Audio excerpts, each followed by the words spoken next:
A'udzubillahi minasyaitonirrajim. Bismillahirrahmanirrahim. Assalamualaikum warahmatullahi wabarakatuh. Assalamualaikum warahmatullahi wabarakatuh. Alhamdulillahi rabbil alamin. Wassalatu wassalamu ala asyrafil anbiya'i wal mursalin wa ala alihi wa sahbihi ajma'in.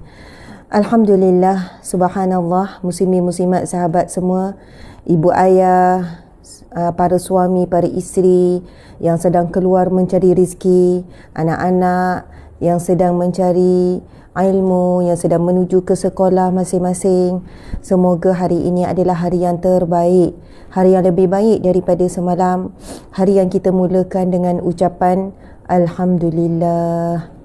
Subhanallah, sebagaimana sunnah Nabi yang Nabi ajarkan kepada kita, kita memulakan pagi kita dengan sebaik saja bangun dengan kalimah Alhamdulillahilladzi, segala puji bagi Allah yang ahyana ba'dama amatana, yang telah menghidupkan kami setelah mematikan kami, wa ilaihin nusyur, dan kepadanya lah kami dikembalikan. Masya Allah. Alhamdulillahilladzi ahyana ba'dama amatana wa ilaihin nusyur. Masya Allah. Segala puji bagi Allah yang telah menghidupkan kami setelah mematikan kami, dan kepadanya lah, iaitu kepada Allah, wa ilaihin nusyur, kami dikembalikan. Amin ya rabbal alamin. Muslimin muslimat dimati Allah sekalian, Masya Allah, Allah lah yang telah menghidupkan kita daripada kita tidak ada apa-apa, kita tidak wujud, kita tidak ada bayang sedikit pun.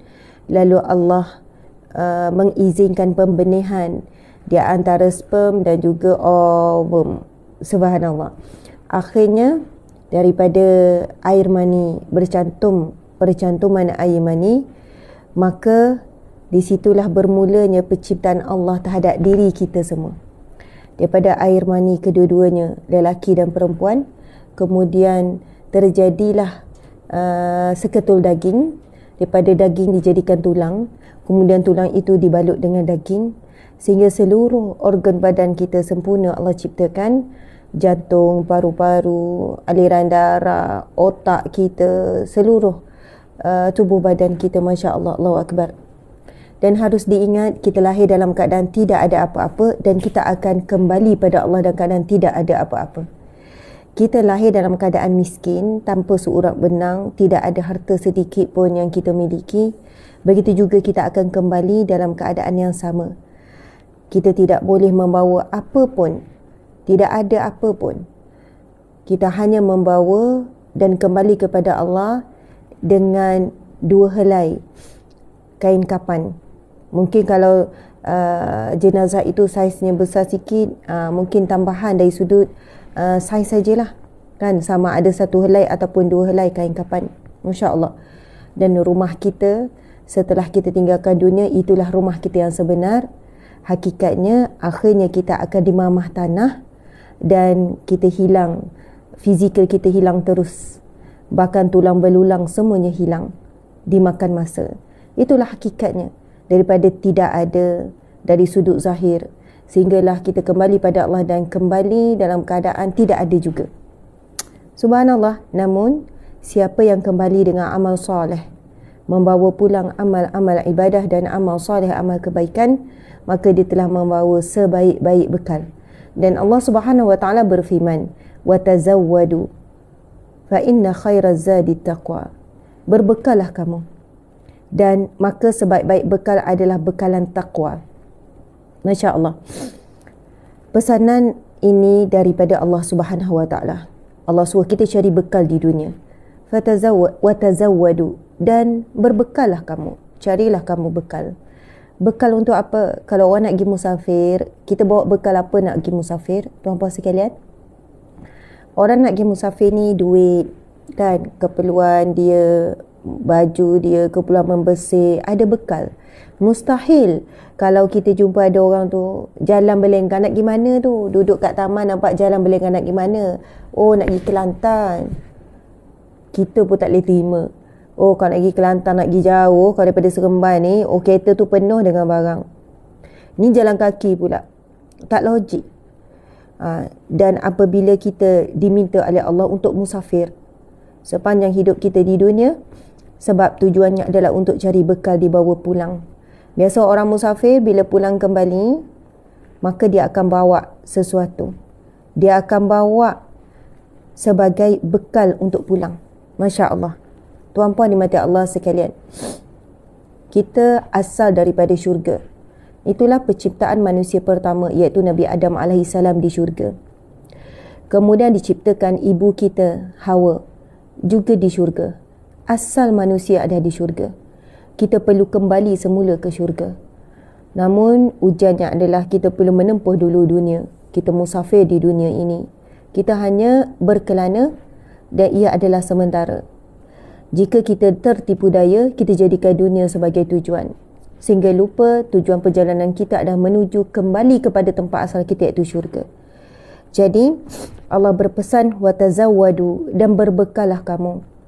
Fa inna khairaz zadi taqwa, dan sebaik-baik bekal adalah bekalan takwa yang kita perlu bawa balik untuk menuju kepada kampung abadi kita, iaitu syurga, ialah bekalan takwa. Bekalan takwa. Dan apa yang kita buat pada pagi-pagi ni kan, kuliah, majlis zikir dulu, lepas tu majlis ilmu, adalah kita sedang mencari bekalan takwa. Subhanallah. Sebab daripada majlis ilmu inilah kita akan mengenal Tuhan, mengenal dan beriman kepada Allah, malaikat, para nabi, kitab-kitab, qada dan qadar, dan beriman kepada hari akhirat. Masya Allah. Alhamdulillah. Apa khabar semua sahabat-sahabat? Alhamdulillah kesihatan saya juga semakin stabil dan kecergasan juga. Yang paling saya sihat, Alhamdulillah sentiasa sihat. Cuma kadang kita lemah, tak bermaya. Tapi Alhamdulillah, subhanallah, kembali cergas. Apa khabar? Ya, hari ini kita cuba target untuk di TikTok kita nak capai 1 juta. Lama dah kita tak engage 1 juta like. Sebenarnya bukanlah kita kejar sangat 1 juta like tu, tapi ia membantu kekukuhan kepada media sosial kita di TikTok, di Muka Buku. Masya Allah, sekarang di TikTok dalam 1000 lebih, kehadiran di Muka Buku juga 1000 lebih. Mungkin selepas ni kita buat serentak jugalah live di IG. Kita tunggu je lah buat. Kita raikan juga sahabat-sahabat follower di IG. Alhamdulillah, subhanallah, start besok lah. Okey, apa khabar semua? Baik, Alhamdulillah, Masya Allah. Anak-anak nak pergi sekolah tu apa khabar? Belajar dengan semangat. Niat, pasal niat kerana Allah. Satu, Nabi SAW bersabda, yang mana belum sampai sekolah ni, bolehlah sama-sama ni baca dulu. Nabi SAW bersabda, barang siapa yang keluar daripada rumahnya lalu dia mengucapkan kalimah Bismillahi tawakkaltu ala Allah la hawla wa la quwwata illa billah. Ini hadis Nabi SAW, hadis yang sahih. Bismillahi tawakkaltu ala Allah la hawla wa la quwwata illa billah. Yang bermaksud, dengan nama Allah daku, saya bertawakal kepadanya. Bismillahi tawakkaltu ala Allah. Dengan nama Allah, saya bertawakal kepada Allah. La haula wa la quwwata illa billah. Tidak ada daya, tidak ada upaya, tidak ada kekuatan melainkan daripada Allah. Masya Allah, Allahu Akbar.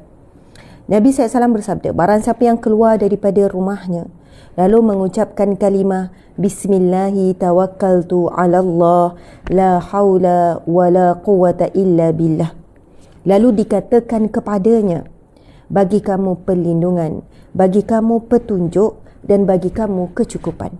Lalu apabila para syaitan, iblis mendengarkan seseorang membacakan kalimah ini, lalu berkatalah sesama mereka, alangkah ruginya, alangkah malangnya kita. Tidak ada lagi ruang untuk kita mengganggu hamba Allah ini. Tidak ada ruang lagi kita nak mengganggu si fulan ini. Masya Allah, Allahu Akbar. Tuan-puan yang dikasihi, yang dihormati, Masya Allah, rumah adalah tempat kita berlindung daripada panas, hujan, daripada ketakutan-ketakutan. keselamatan daripada manusia yang jahat ataupun makhluk yang berbisa. Rumah adalah tempat kita berlindung. Subhanallah. Kan bila balik rumah, tutup pintu, rasa lega, duduk dalam rumah dah. Dan sebaik kita melangkah keluar, kita disunatkan untuk melangkahkan kaki kiri. Masuk rumah, kaki kanan. Sebab daripada tempat yang terdedah dengan segala macam bahaya, kita masuk tempat yang melindungi kita. Masuk rumah, kaki kanan. Bila keluar rumah, kita keluar kaki kiri. Subhanallah. Bila keluar kaki kiri, seolahnya daripada tempat yang selamat, kita keluar kepada tempat yang kurang selamat. Maka kita terdedah kepada pelbagai ancaman. Contohnya, bila atas kenderaan di jalan raya, ya, kita berisiko untuk berlaku kemalangan. Bila berada di tempat kerja, sekian-sekian pula. Anak kita di sekolah, bergaul dengan ramai pelajar, pelbagai ujian boleh datang. Mungkin gangguan dari segi pemikiran, akhlak dan sebagainya. Namun, kita kena selalu istiqamah diri kita. Ingatkan pada pasangan kita, suami ataupun isteri. Ingatkan pada anak-anak supaya sebaik keluar. Nabi kata, barang siapa yang keluar saja daripada rumah lalu mengucapkan Bismillahi tawakkaltu ala Allah la hawla wa la quwwata illa billah, maka akan dikatakan padanya, bagimu perlindungan, bagimu petunjuk dan bagimu kecukupan. Lalu para syaitan iblis bercakap sesama mereka, alangkah malangnya kita, alangkah ruginya kita, ataupun celakalah kita, begitulah. Tidak ada ruang lagi untuk kita mengganggu si fulan ini. Masya Allah. Kita akan diberikan perlindungan, sahabat-sahabat.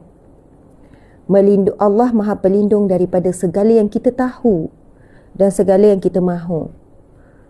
Kita memang mahu kita dilindungi daripada sekian-sekian. Tetapi lagi banyak yang kita tidak tahu apakah yang kita perlu dilindungi. Yang kedua, Allah berikan kepada kita petunjuk. Setiap hari kita berhadapan dengan pilihan yang perlu dibuat, keputusan yang perlu dibuat dan juga tindakan yang perlu dibuat. Walaupun sekecil-kecil perkara, makan di mana, beli apa, di tempat kerja pula dan sebagainya. Kemudian yang ketiga, Allah berikan kita kecukupan. Sahabat-sahabat, nikmat hidup di dunia adalah bukan bila hidup kita cukup serba-serbi. Cukup kereta yang kita nak, cukup rumah yang kita nak, dapur yang kita nak, beg yang kita nak, cukup semua. Bila tak cukup, adakah kita derita? Nikmat yang sebenar apabila Allah berikan kita kecukupan pada hati. Kecukupan pada hati. Subhanallah. Kalaulah kita terpengaruh ataupun mengukur nilai seorang lelaki atau suami berdasarkan apa yang kita baca di media sosial, kan, berdasarkan ciri-ciri suami yang penyayang, suami yang romantik, suami sekian-sekian, maka kita selalu merasa suami kita tidak cukup. Kita tidak cukup dengan suami kita. Sama juga si suami.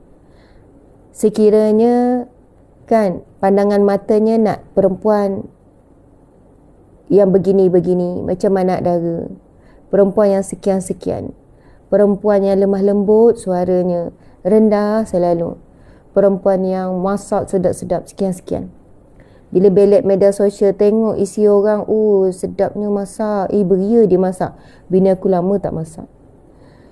Bila tengok ni, lembutnya nampak isteri dia, bini aku tinggi-tinggi suara. Padahal tak menimbang kenapa isteri tu dah makin tinggi suara. Contoh. Maka boleh jadi isteri tak cukup bagi kita. Bila anak pula, tengok anak orang tu berjaya, tengok anak tu, ya Allah, lembutnya anak, jalan pun menunduk, pakaian dia sekian-sekian, kita pun rasa anak kita tak cukup. Apabila kita meletakkan rasa cukup pada sesuatu yang boleh berubah, manusia, harta, fizikal, semua ini boleh berubah, maka kita tidak akan rasa cukup. Lepas kita dapat, kita nak lebih. Dah dapat, nak lagi, nak lagi, nak lagi. Tetapi apabila kita membaca Bismillahi tawakkaltu ala Allah la hawla wa la quwwata illa billah, maka Allah akan berikan kita kecukupan. Allah beri kita rasa yang cukup. Al-qana'ah, iaitu merasai kecukupan di atas segala nikmat yang Allah beri, sama ada banyak ataupun sedikit, sama ada berterusan ataupun sekejap. tapi sentiasa merasa cukup dengan apa yang Allah berikan dari pelbagai sudut, tuan-puan sekalian. Alhamdulillah, Masya Allah. Itulah sedikit mukadimah, kata-kata motivasi dan inspirasi.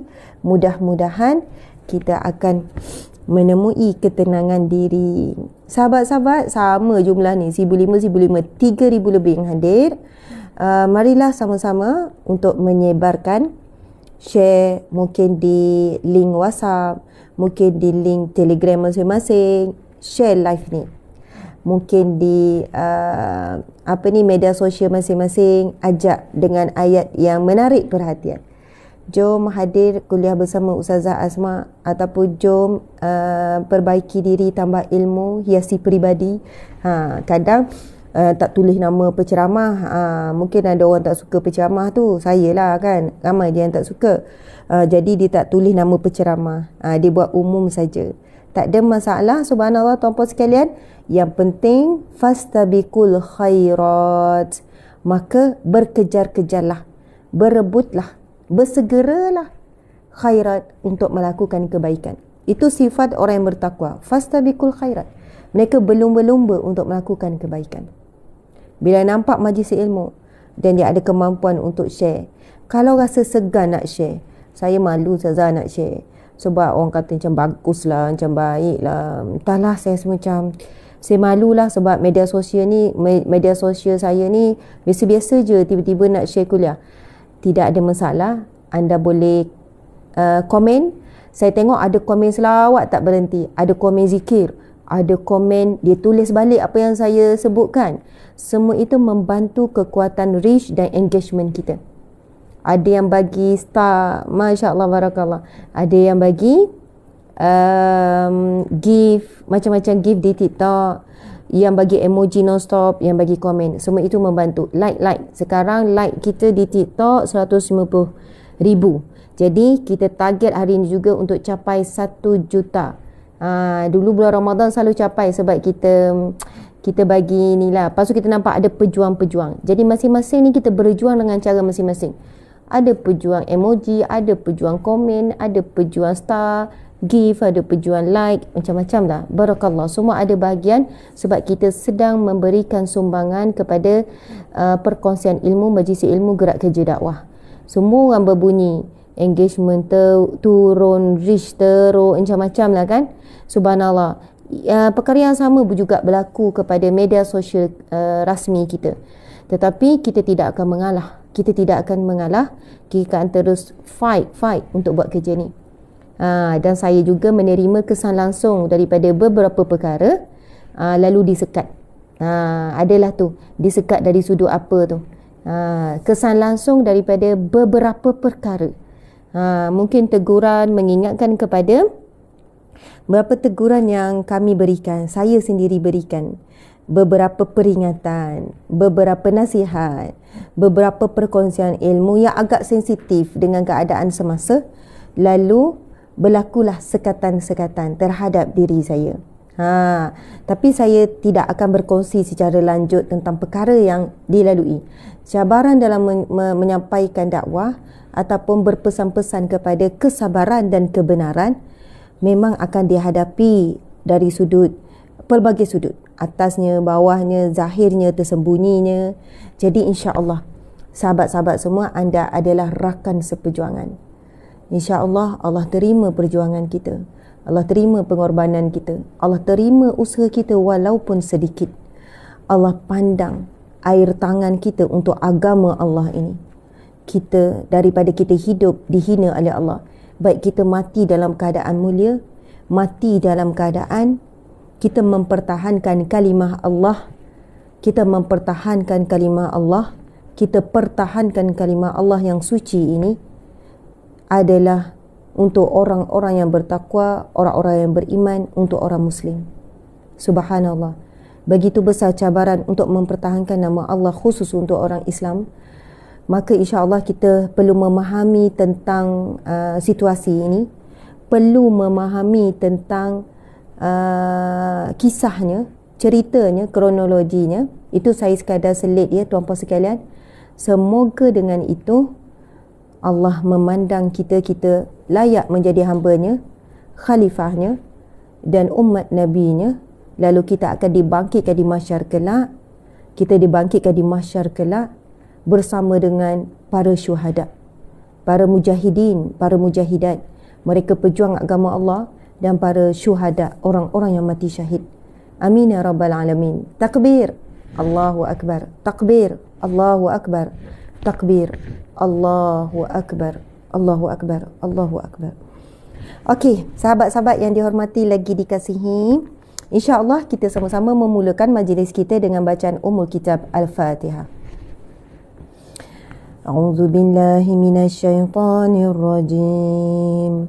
Bismillahirrahmanirrahim. Alhamdulillahi rabbil alamin. Ar-Rahmanir-Rahim. Maliki yaumiddin. Iyyaka na'budu wa iyyaka nasta'in.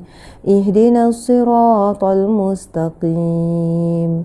Siratal ladzina an'amta 'alaihim ghairil maghdubi 'alaihim waladdallin. Amin. Amin. Amin ya rabbal alamin. Masya Allah.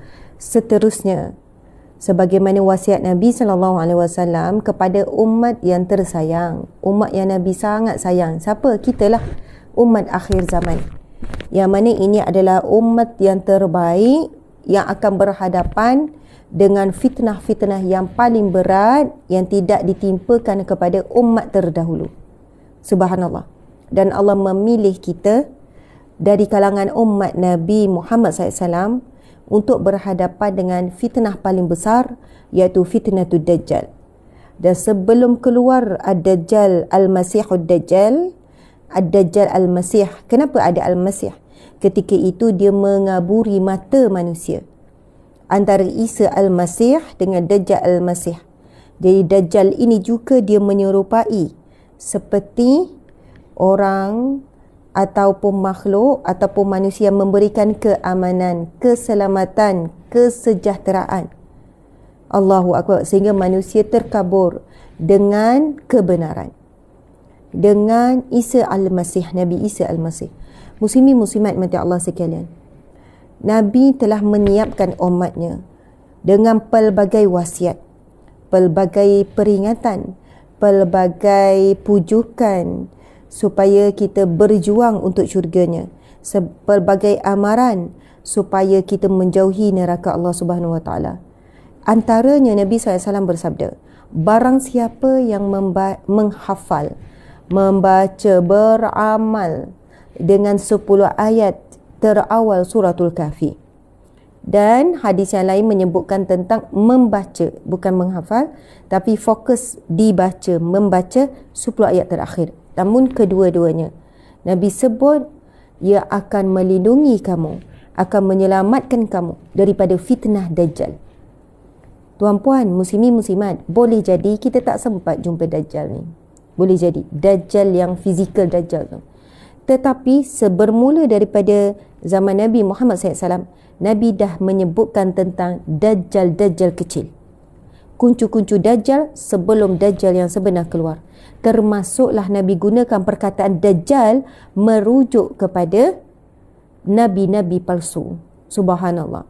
Dan segala tipu daya, sama ada dibawakan oleh manusia yang mengajak kepada kejahatan, menganjurkan kejahatan, menyuruh manusia melakukan kejahatan, itu semua adalah kuncu-kuncu Dajjal. Jadi subhanallah, Allahu Akbar, hari ini tipu daya, fitnah sampai kita tidak boleh nak bezakan mana yang benar, mana yang batil, mana yang hitam, mana yang putih dan sebagainya.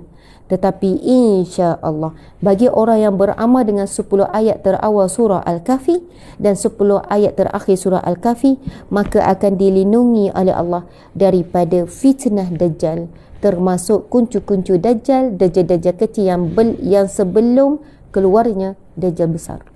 Jadi alhamdulillah, sahabat-sahabat yang dikasihi, yang dihormati, Marilah kita membaca bersama-sama 10 ayat awal dan 10 ayat akhir surah Al-Kahfi. A'udzu billahi minasyaitonir rajim. Boleh. Okey, ada yang tanya, Ustazah, saya haid, boleh tak baca? Boleh dibaca sekiranya bacaan ini sudah dibiasakan, sudah menjadi amalan. Bukan sebenarnya tak beramal, kebetulan ini dengar, lepas tu nak baca juga.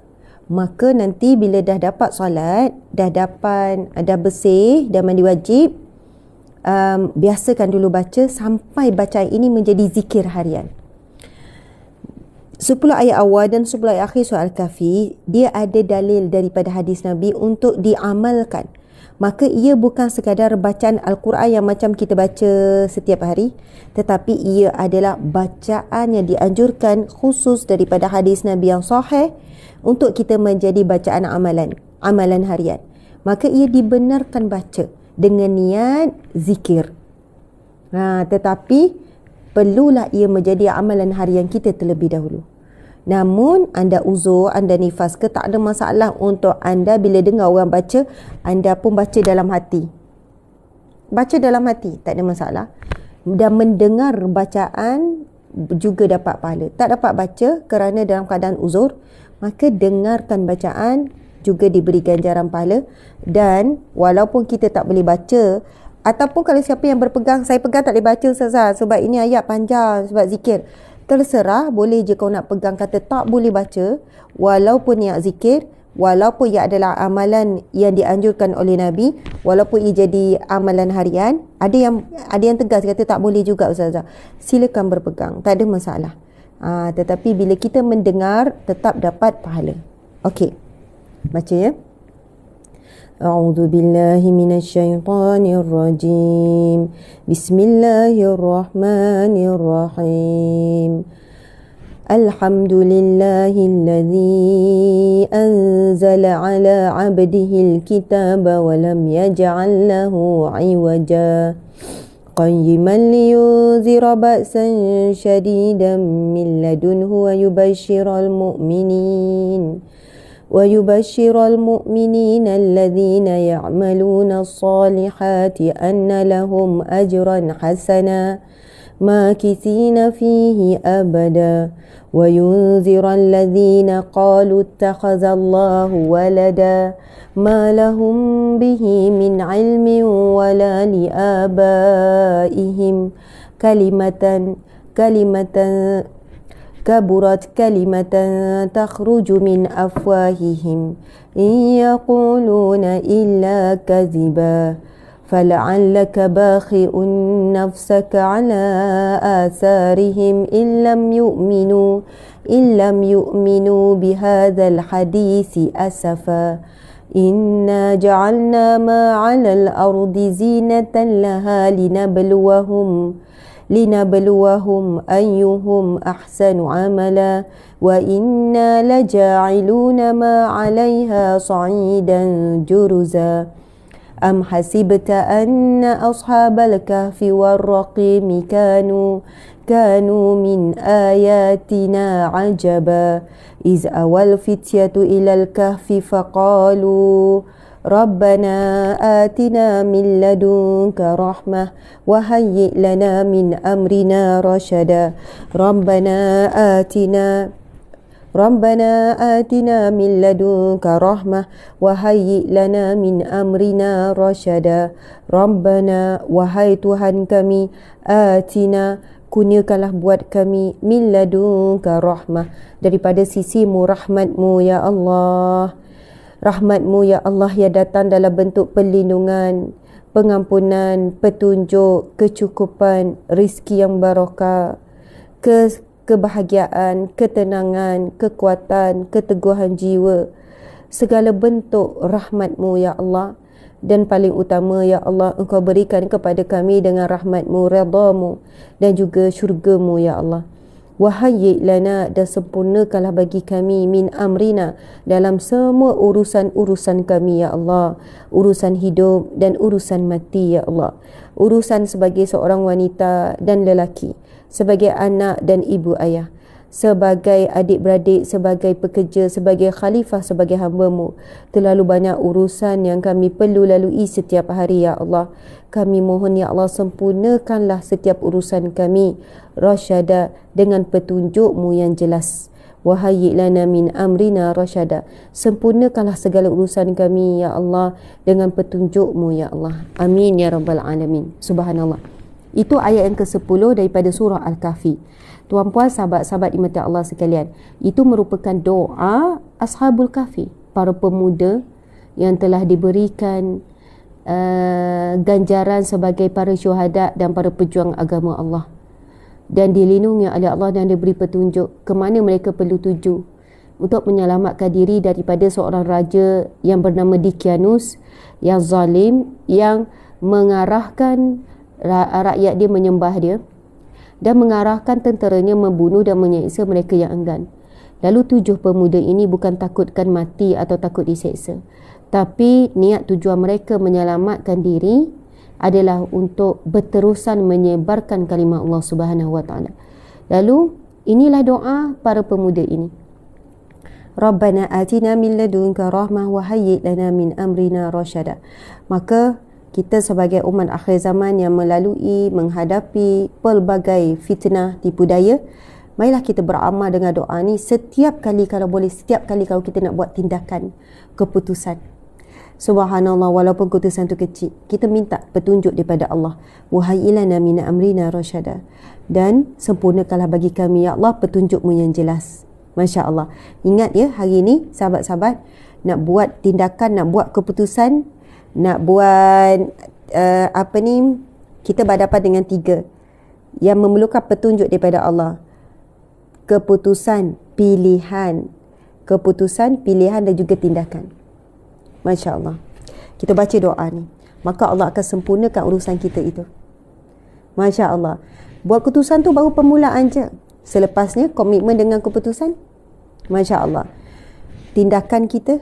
Jadi bila kita dapat wahayyi lana min amrina rasyada, sempurnakanlah bagi kami urusan kami ini dengan petunjuk-Mu, ya Allah. Allah akan berikan kita petunjuk, bukan step pertama, selepas next sampai sempurna urusan kita tu, bagi pandangan Allah, bagi hajat kita dan sebagainya, insya-Allah. Okey, 10 ayat terakhir surah Al-Kahfi pula. A'udzubillahi minasyaitonirrajim. Bismillahirrahmanirrahim.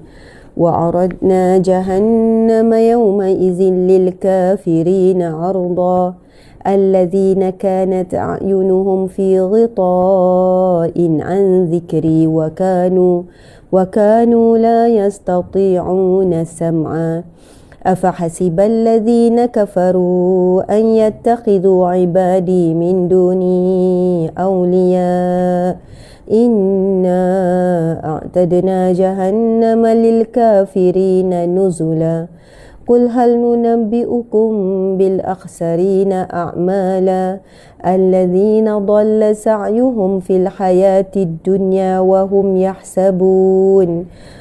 يحسبون أنهم يحسنون صنعا أولئك الذين كفروا بآيات ربهم ولقائه فهبطت أعمالهم فلا نقيم لهم يوم القيامة وزنا ذلك جزاؤهم جهنم بما كفروا واتخذوا آياتي ورسلي هزوا إن الذين آمنوا وعملوا الصالحات كانت لهم جنات الفردوس نزلا خالدين فيها لا يبغون عنها حولا قل لو كان البحر مدادا لكلمات ربي لنفد البحر قبل أن تنفد كلمات ربي ولو جئنا بمثله مددا قل إنما أنا بشر مثلكم يوحى إلي أنما إلهكم إله واحد فمن كان يرجو لقاء ربه فليعمل عملا صالحا ولا يشرك بعبادة ربه أحدا Sadaqallahul azim. Seterusnya kita bacakan, kita menyebut dengan lidah kita nama-nama Allah Asmaul Husna. Sebelum itu Encik, semalam saya dah pesan sebenarnya kepada tim yang datang petang last tu. Saya kata pagi ni saya minta tim datang. Saya tak tahu dia orang sebenarnya datang tak. Mungkin yang tim yang datang petang malam tu lupa nak cakap.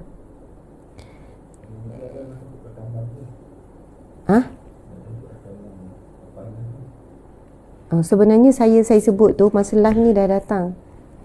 Sebab saya nak berpindah, nak ni, lepas tu nak terus untuk pergi kepada buku-buku tu. Minta dia orang bawa semua buku. Sebenarnya buku-buku semua ada di sini. Ada je kot. Bawa semua terus. Okey. Dah maaf ya. Ada selingan sikit. Bukan apa, bila baca Asmaul Husna ni, insya-Allah kita akan merasmikan dan buat pelancaran buku naskah Asmaul Husna yang disusun oleh saya bekerjasama dengan syarikat PTS Publication. Jadi subhanallah, akhirnya setelah 2 tahun lebih kita usahakan untuk menyiapkan naskah ataupun kitab Asmaul Husna, maka insya-Allah tinggal beberapa hari lagi sempena Pesta Buku Antarabangsa Kuala Lumpur, kita akan melancar dan merasmikan kitab ataupun buku Asmaul Husna. Anda akan terkejut dengan, saya sendiri terkejut dengan harganya. Sebab bagi saya harganya rendah, dinilaikan dengan kualiti buku tersebut dan juga paling utama kualiti pengisian di dalamnya. Jadi subhanallah, Allahu Akbar, nanti di PBA KL sempena Pesta Buku Antarabangsa Kuala Lumpur yang setiap tahun dinanti-nantikan, sama ada ulat buku ataupun tak, tetapi sebab memang kebanyakannya para syarikat penerbitan, penjual buku akan memberi tawaran yang sangat istimewa, dan begitu juga buku-buku yang dikeluarkan atas nama saya. Sebenarnya kalau buku yang sebenar lebih kurang dalam 7 buah buku, buku besar, buku tebal 7 ke 8 termasuk buku Ramadan. Tapi kalau buku-buku kecil seperti ini, Doa Ini Untuk Hijrahku, Tiada Hari Berlalu Tanpamu, adalah buku-buku yang kecil-kecil seperti ini, campur semua, yang disusun oleh saya sendiri, maksudnya penulisnya adalah Asma Harun, maka lebih daripada 10 lah. Masya Allah, Alhamdulillah. Itu adalah satu paksaan terhadap diri untuk menulis supaya kita boleh menyebarkan kebaikan, bukan hanya melalui bercakap, tetapi tulisan itu mungkin lebih kekal lah. Jadi sahabat-sahabat di mata Allah sekalian, sama-sama kita memuja Allah dengan nama-namanya sebagaimana perintah Allah. Allah berfirman di dalam Al-Quran, Bismillahirrahmanirrahim, Walillahil asma'ul husna, bagi Allah nama-namanya yang mulia, fad'uhu biha, maka memintalah, berdoalah, merayulah dengan nama-namanya tersebut. Perintah Allah untuk kita membaca nama-namanya. Namun biarlah kita sampai peringkat memahami bacaan nama-nama Allah ini. Kerana bila kita memahami nama-nama dia, subhanallah, contoh bila kita sebut Al-Mutakabbir, Allah pemilik segala keagungan. Al-Khaliq, Allah yang maha pencipta. Al-Barik, Allah yang maha mengadakan kehidupan manusia. Al-Musawwir, Allah yang maha membentuk. Bila kita baca nama Allah itu, lepas tu kita terbayang maksud dia, contohnya Al-Mutakabbir, Allah pemilik segala keagungan, maka kita tidak gentar dengan kuasa yang ada pada manusia. Sebab Allah ya Kabir, yang maha agung, Al-Mutakabbir, yang memiliki segala keagungan, lebih berkuasa, lebih agung daripada segala manusia yang ada kuasa dan menyalahgunakan kuasa. Kita ada Allah yang maha kuasa. Subhanallah. Sekiranya seluruh makhluk, ini hadis Nabi SAW. Ini hadis Nabi SAW. Hadis ini bermula dengan ihfazillah yahfazka. Ihfazillah yahfazka. Kamu jaga Allah, Allah akan menjagamu. Apa maksud kamu jaga Allah? Jaga hak Allah. Apa hak Allah? Ditaati segala perintahnya, ditinggalkan segala larangannya. Ihfazillah yahfazka. Kamu jaga Allah, Allah akan menjagamu. ihfazillaha tajidhu tujahaka. Kamu jaga Allah, kamu taat perintah Allah, tinggal larangan Allah, kamu redha dengan ketetapan Allah, kamu jaga hubungan kamu melalui solat, Al-Quran dan sebagainya, maka kamu akan dapati Allah akan berada di hadapanmu. Bermaksud apa? Allah akan sentiasa bersama dengan kita, sangat dekat dengan kita. Kemudian wa iza sta'anta fasta'in billah wa iza sa'alta fas'alillah. Ini sabda Nabi SAW. Hadis yang sahih. Nabi kata, apabila kamu meminta, mintalah dengan Allah. Dan apabila kamu perlukan pertolongan, minta tolong dengan Allah.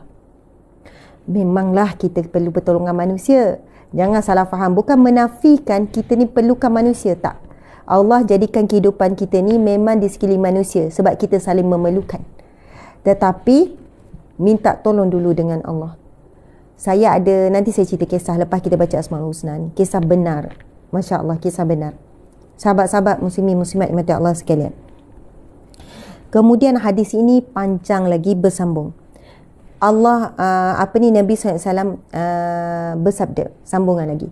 Apabila seluruh makhluk, bahkan manusia, jin, bergabung. Walaupun seluruh makhluk, sekiranya seluruh manusia dan seluruh jin bergabung untuk memberikan keburukan, kecelakaan kepada kamu, maka ia tidak akan berlaku melainkan dengan izin Allah. Allahu Akbar, Allahu Akbar, Allahu Akbar. Nabi SAW bersabda, sekiranya seluruh makhluk, bahkan manusia dan jin sekalipun bergabung untuk melakukan, memberikan keburukan kepada kamu, maka ia tidak akan berlaku melainkan dengan izin Allah. Dan yang terakhir, hadis ini disudahkan dengan sekiranya seluruh makhluk bergabung, bahkan manusia dan jin, untuk memberikan kebaikan, sesuatu yang kamu nak. Kan? Sama ada manusia ni guna kuasa ke, guna itu, guna nama, guna pengaruh apa semua. Nak berikan sesuatu kepada kamu. Walaupun dia nak bagi macam mana, ia tetap tidak akan dapat. Kamu tetap tak akan dapat. Melainkan dengan kekuasaan daripada Allah Subhanahu Wa Taala. Izin Allah. Tapi kita kena ingat. Banyak apa yang Allah halang adalah sesuatu yang baik untuk kita. Dan banyak apa yang Allah beri baik untuk kita, dan apa yang Allah beri, jika istidraj, maka Allah beri dalam keadaan kemurkaannya. Saya nak bacakan firman Allah. A'udzubillahi minasyaitanirrajim. Allah berfirman. A'udzubillahi minasyaitanirrajim. Bismillahirrahmanirrahim. وعسى أن تكرهوا شيئا وهو خير لكم وعسى أن تحبوا شيئا وهو شر لكم والله يعلم وأنتم لا تعلمون. صدق الله العظيم. Yang bermaksud, boleh jadi apa yang kamu tak suka, apa yang kamu benci, apa yang kamu sedihkan, apa yang kamu rasa kecewa, apa yang kamu rasa takut, apa yang kamu rasa bimbang, Allah sebutkan umum. Wa asa an takrahu syai'an. Boleh jadi apa yang kamu takrah, apa yang kamu tidak suka. Apa yang kita tidak suka? Rasa takut, rasa bimbang, kecewa, sedih, kesusahan, kelaparan, kepenatan, sakit. Apa yang kamu tidak suka?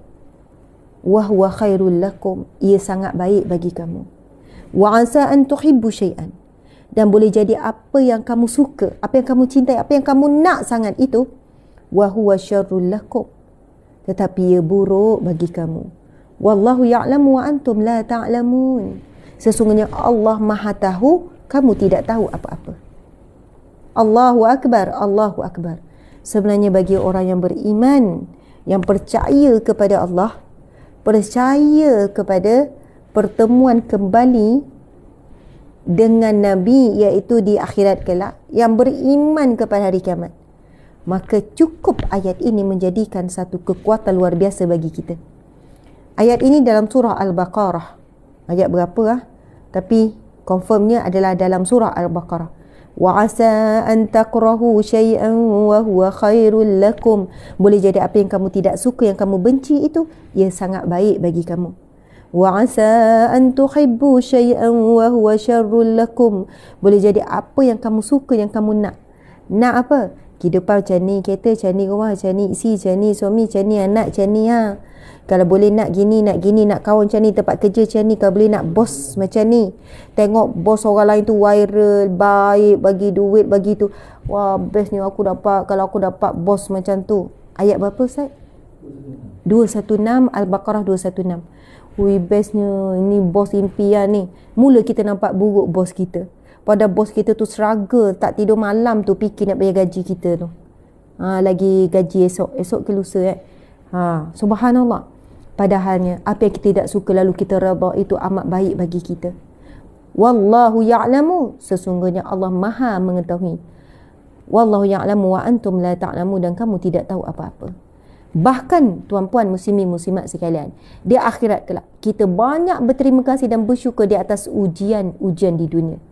Kerana itulah habuan yang paling besar untuk kita dapat di akhirat, hasil daripada kita sabar dan redha dengan apa yang kita tidak suka di dunia. Allahu Akbar. Bahkan di akhirat kelak, di mahsyar kelak, ada kata-kata daripada manusia ini dirakam dalam hadis Nabi SAW. Dirakam dalam hadis Nabi. Nabi bersabda, Nabi kata, sesungguhnya di mahsyar kelak ada manusia mengharap dikembalikan di dunia untuk disiat hidup-hidup kulitnya. Mengharapkan dia dikembali ke dunia dan untuk disiat-siat kulitnya. Bila dibaca penjelasan tentang hadis ini, sebenarnya menggambarkan apabila di mahsyar para manusia melihat orang-orang yang ujiannya berat di dunia. Ujian apa? Umum.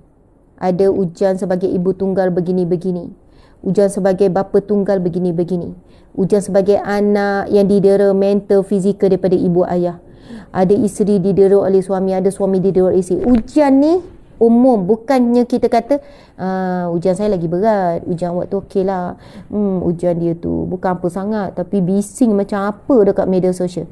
Jangan meremehkan ujian sesiapa. Bila kita melihat ada orang berkongsi kesusahan, bersangka baiklah, mungkin itulah caranya untuk dia mendapatkan kekuatan. Kita doakan saja, jangan pelekehkan ujian orang. Jangan buat pembandingan ujian orang dengan ujian kita. Sikit je tu aku kena teruk lagi. Ataupun, teruknya yang dia kena, kalau aku jadi dia dah gila dah. Jangan. Allah tahu memang itu kemampuan orang tu. Kenapa Allah tak uji sama? Sebab Allah tahu kita mampu diuji dengan cara yang lain, bukan cara yang sama. Jadi subhanallah, Allahu Akbar, tuan-tuan dan mati Allah sekalian. Di mahsyar kelak ada manusia yang mengharap untuk kembalikan di dunia supaya disiap kulitnya. Sebab apa siap kulit? Itu adalah gambaran ujian yang paling berat. Cuba bayangkan, kita toreh sikit, lepas tu tarik kulit. Rasa macam mana? Mungkin itu adalah kesakitan yang paling sakit, teramat sakit, disiat. Soalnya di mahsyar kelak ada manusia yang mengharap dan meminta kembalikan di dunia untuk diuji berat-berat, sebab mereka melihat di mahsyar itu orang yang beruntung adalah orang-orang yang sabar dengan ujian Allah. Tuan-puan sekalian, ramai yang tidak mahukan ujian, sedangkan ujian itu adalah satu bentuk perantara rahmat Allah. Kita tak boleh minta ujian. Tak boleh kita minta. Bang, rasa hari ni macam tak ada ujian apa-apa. Harap-harap esok adalah apa-apa ujian. Kalau tak ada ujian macam tak ada makna je hidup. Macam tak ada cabaran. Tak boleh. Jangan meminta. Nabi SAW, ini sabda Nabi yang lain pula, minta maaf ya. Tak baca Asmaul Husna, tak baca lagi. Bersambung-sambung. Last. Nabi SAW satu ketika melihat, dan ini juga hadis Nabi, hadis yang sahih sahabat-sahabat. Satu hari Nabi melihat ada seorang sahabat Nabi lelaki, si fulan ni, ada seorang lelaki sahabat Nabi lah. Badan dia kurus kering.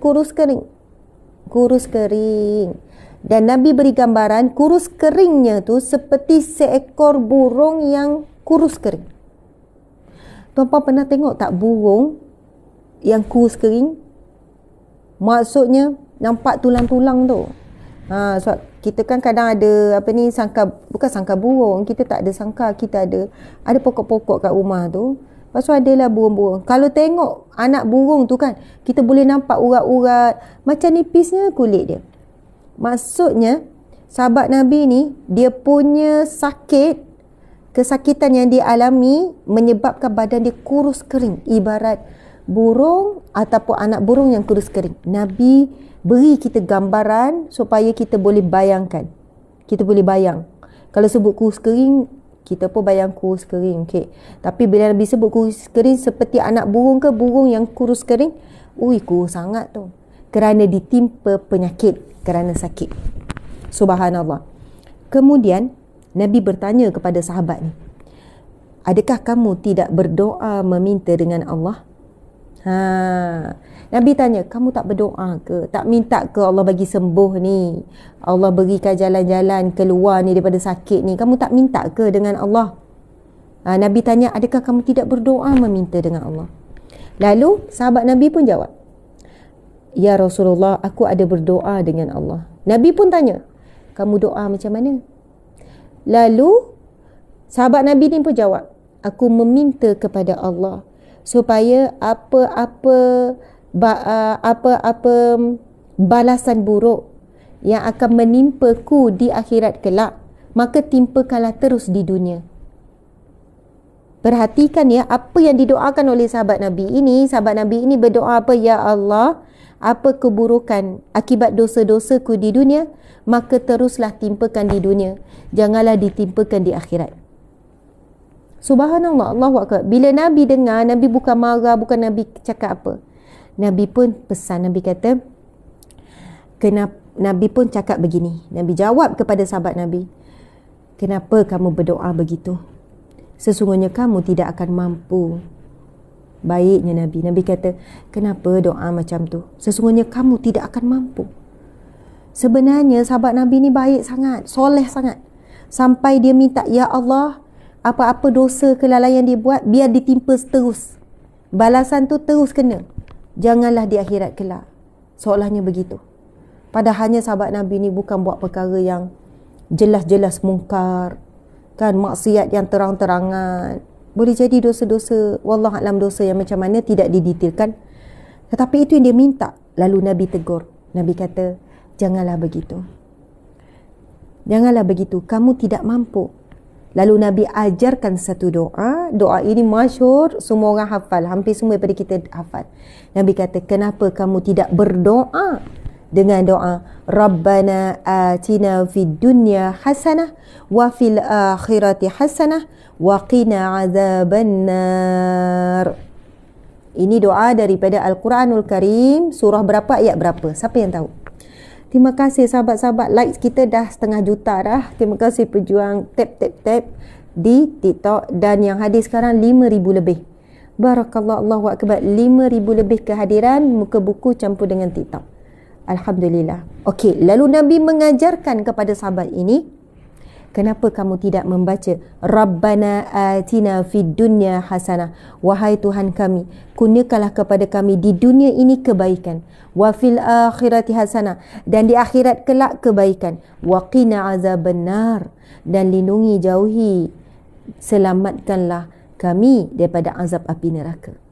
Maksudnya Nabi menganjurkan kepada kita umatnya untuk meminta kepada Allah kebaikan dunia dan kebaikan akhirat, dan melindungkan daripada keburukan yang sebenar, iaitu neraka Allah.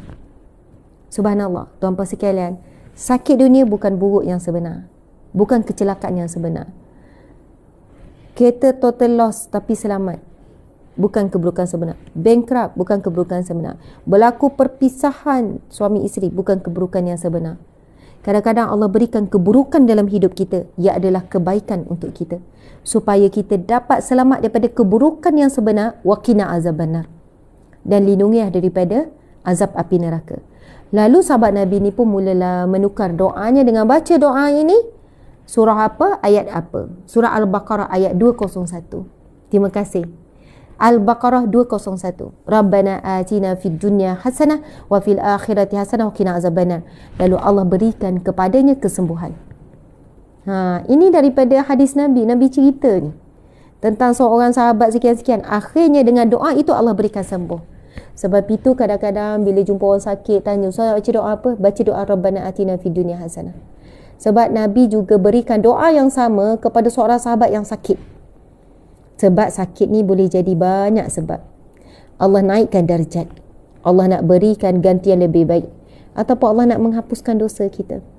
Jadi subhanallah, mintalah Allah berikan kebaikan dunia dan kebaikan akhirat. Subhanallah, Allahu Akbar. Masya Allah.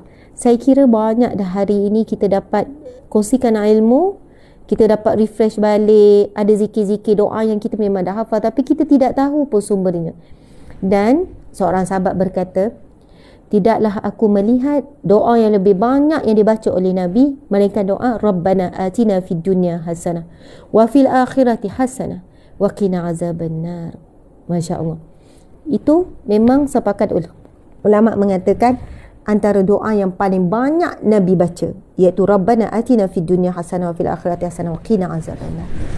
Masya Allah. Allahu Akbar. Allahu Akbar. Ya, Allah tidak akan menguji kita melainkan Allah tahu kita mampu.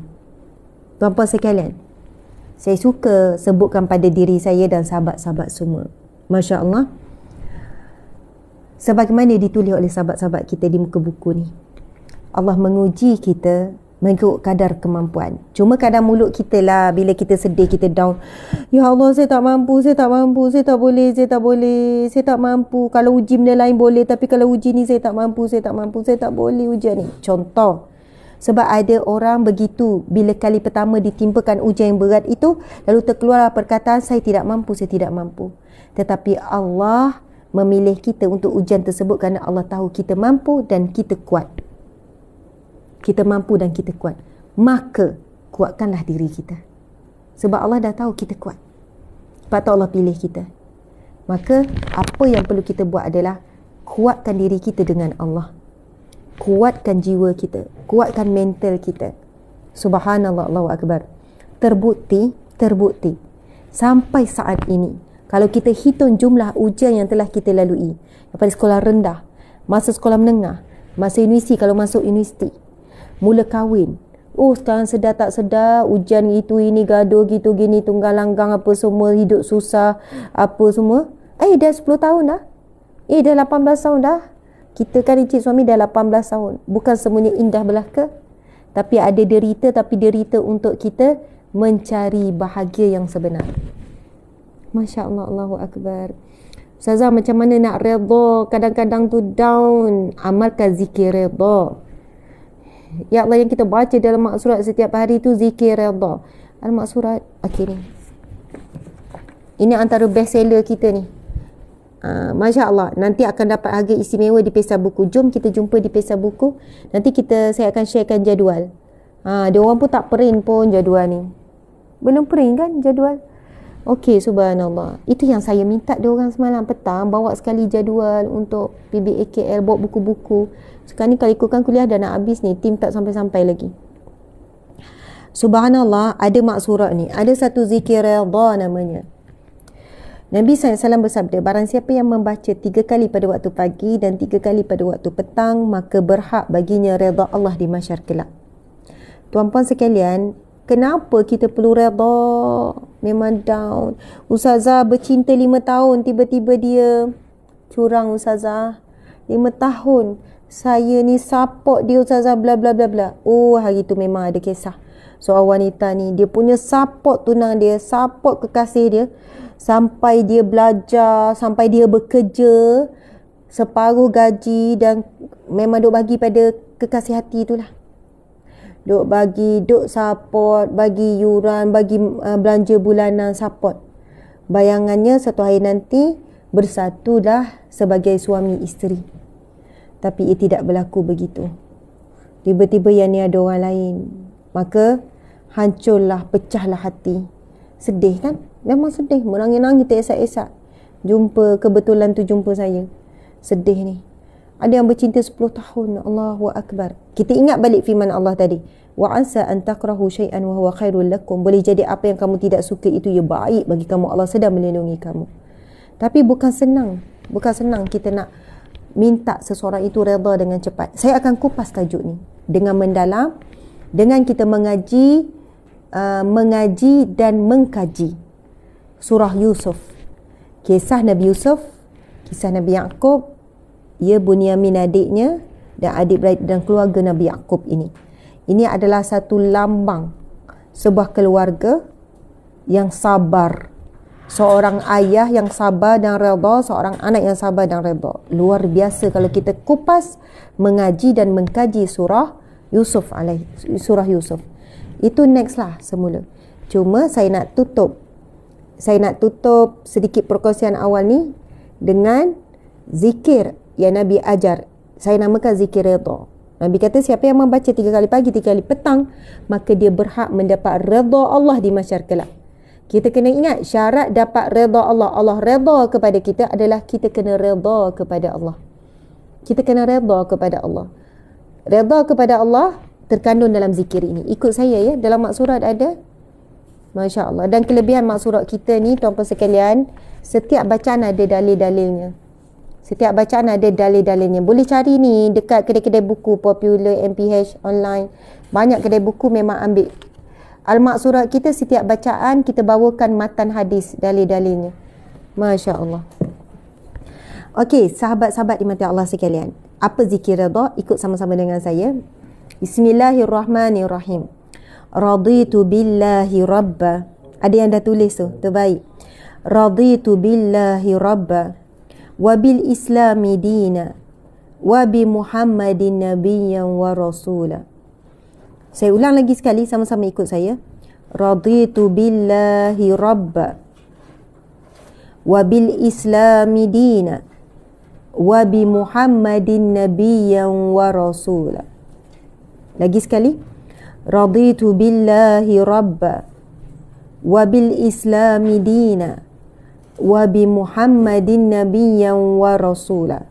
Maksudnya adalah raditu billahi rabba, daku redha bahawasanya Allah sebagai Tuhanku.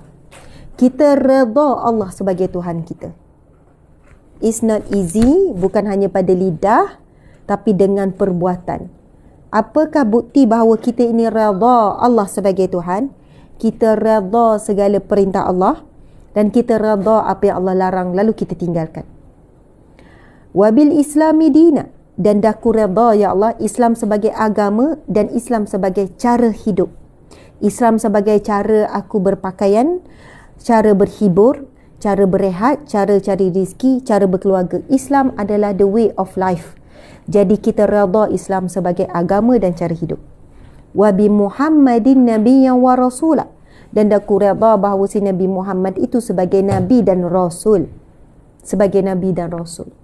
Ada seorang hamba Allah, dia jumpa saya, seorang wanita. Dia kata, Ustazah, saya dengar ceramah Ustazah. Dulu saya duk tekankan baca zikir redha ni. Pergi ceramah mana-mana satu Malaysia, saya masa tu saya dah tahu. Kita nak viralkan satu zikir, nak tanam dalam pemikiran untuk beramal dengan zikir ni. Saya selalu buat apa? 2 minggu ke 1 bulan saya duk ulang tentang zikir tersebut. Jadi, masa tu penegasan saya, amalkan zikir redha ni. Membantu kita cepat move on, cepat redha. Macam mana cara Allah akan buatkan kita cepat move on? Itu kuasa Allah. Subhanallah, Allahu Akbar. Lalu ada seorang wanita di situ, dia kata, Ustazah, Alhamdulillah, barakah saya beramal dengan zikir raditu billahi rabba wa bil islami dina wa bi Muhammadin nabiyyan wa rasulah. Akhirnya saya menutup aurat. Akhirnya saya pakai tudung. Ustazah, dulu saya tak faham. Dulu saya tak nampak. Saya ada banyak macam-macam alasan untuk saya tak pakai tudung. Untuk saya tak tutup aurat. Untuk saya pakai ketat. Macam-macam alasan. Rupanya saya sebenarnya memberontak dengan Allah. Rupanya saya tak sedar. Rupanya saya tidak redha bahawa Allah itu Tuhan saya. Sebab kalau saya redha, saya juga akan redha dengan segala perintah dan segala larangan. Contohlah kalau kita masuk satu syarikat. Lepas tu kita memang suka syarikat ni. Kita redha segala peraturan syarikat. Kena masuk pukul 7.30 ya, syarikat kita. Okey, tak ada masalah bos. Pakaian, kod etika pakaian begini. Oh, no problem bos. Okey, dari sudut kerja ikut SOP. No problem. Sebab kita memang impian kita syarikat tu dan kita redha lah segala peraturan. Kalau ikut suka hati, kalau bos tu cakap, syarikat ni ikut sukalah nak masuk pukul berapa. Oh, boleh jadi pukul 11 baru masuk. Boleh jadi pukul 12. Boleh jadi pukul 3 petang. Subhanallah. Jadi apabila kita sebut kita redha Allah sebagai Tuhan, bermaksud kita redha dengan segala perintah, segala larangan dan segala ketetapan qada dan qadar Allah. Segala ketetapan ujian Allah. Maka kita sebut raditu billahi rabba, aku redha Allah sebagai Tuhan. Rabba ini bukan maksud Tuhan saja, pentadbir. Aku redha Allah sebagai pentadbir hidupku. Allah lah yang mengaturkan kehidupanku. Allah lah mengaturkan apa yang berlaku. Allah lah yang mengaturkan siapa yang kita bertemu dalam hidup, walaupun kita kena tipu dan dikecewakan oleh orang tersebut. Allah yang mengaturkan kita begitu begini. Sebab itu, kalau kita tengok kalimah Alhamdulillahi Rabbil Alamin, segala pujian bagi Allah Rabbil Alamin, pentadbir sekalian alam.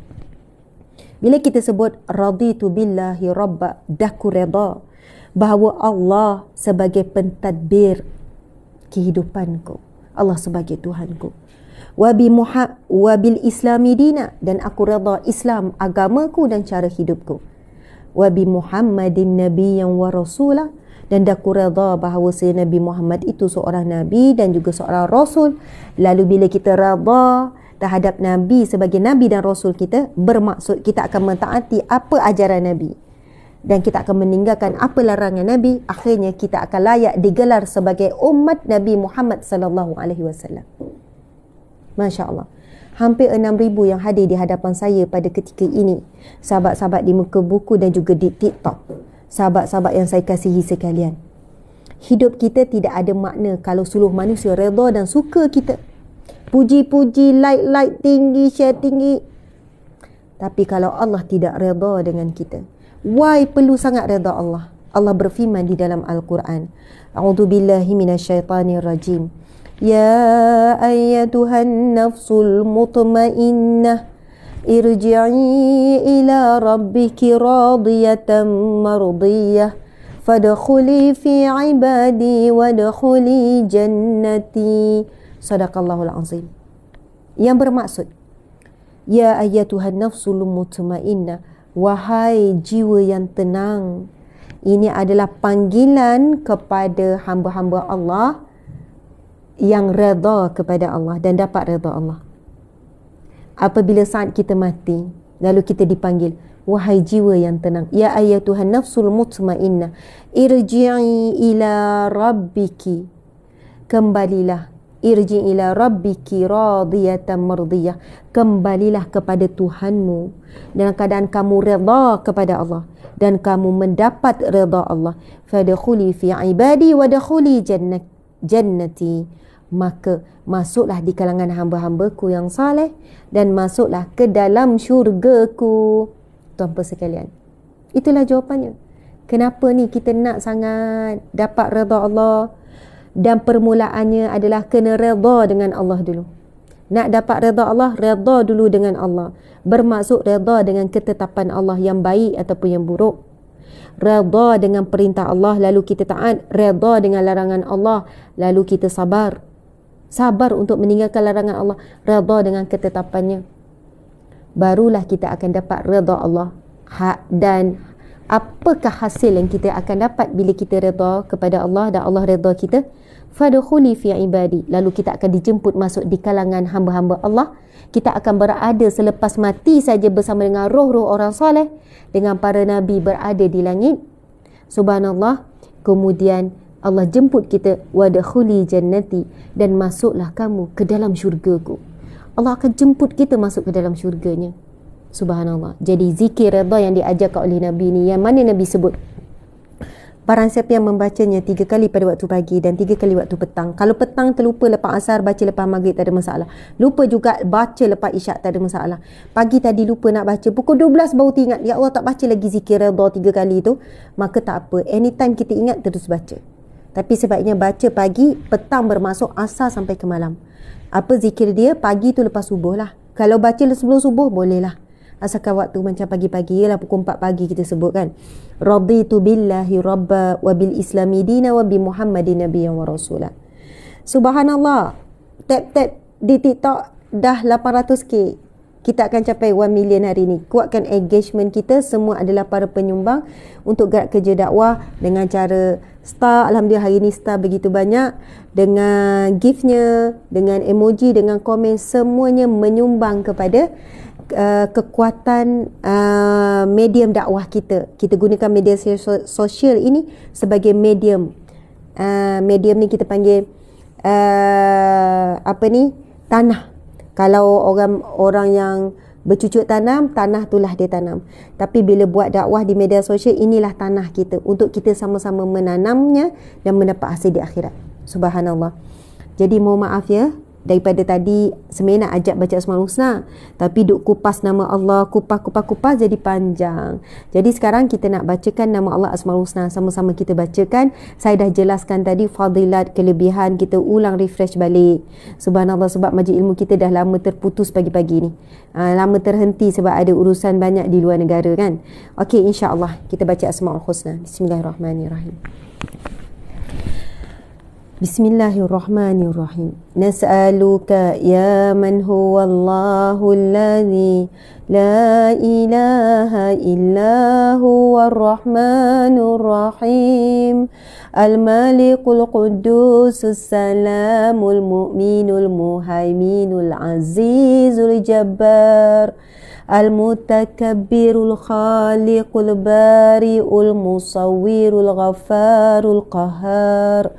الوهاب الرزاق الفتاح العليم القابض الباسط الخافض الرافع المعز المذل السميع البصير الحكام العدل اللطيف الخبير الحليم العظيم الغفور الشكور العلي الكبير الحفيظ المقيت الحسيب الجليل الكريم الرقيب المجيب الواسع الحكيم الودود المجيد الباعث الشهيد الحق الوكيل القوي المتين الولي الحميد المحصي المبدع المعيد المحيي المميت الحي القيوم الواجد الماجد الواحد الأحد الصمد القادر المقتدر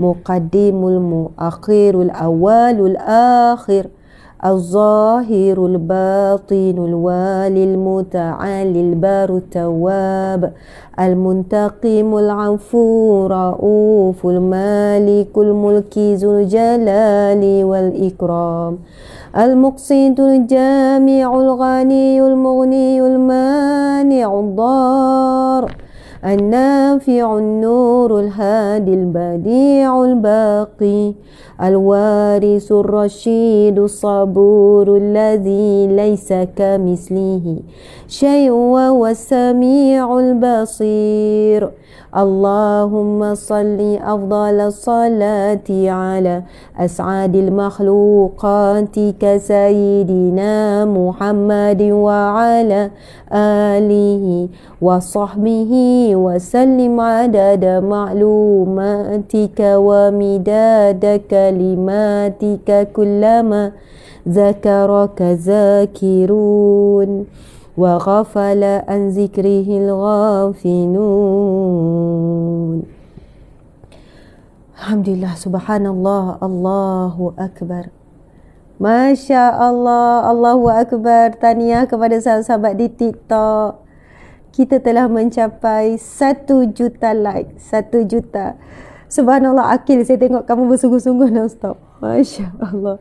Kita sudah pun mencapai 1 juta setelah Ramadan hari itu. Memang kita buat engagement untuk kuatkan di TikTok ni. Tahniah semua, tahniah. Takbir, Allahu Akbar, Allahu Akbar, walillahil hamd. Kita bukan nak kejar ranking ke rating ke tak. Subhanallah. Tapi itu adalah menyumbang kepada kekuatan engagement, sebab TikTok ni mudah sangat kena ban. Cakap benda sensitif sikit, kongsi, sebut-sebut tentang perkara yang melibatkan agama Islam dan sebagainya, mudah sangat dapat warning. Tapi bila kita kuat kita punya platform kita, ia bukan mudah lah untuk tiba-tiba ban kita dan sebagainya. Sama juga di FB. Terima kasih banyak sahabat-sahabat di Muka Buku yang non-stop berikan kepada kita engagement yang kuat, reach yang kuat. Allahu Akbar, Allahu Akbar. Jadi sebab kita ni organik, anda adalah sahabat-sahabat perjuangan. Masya Allah.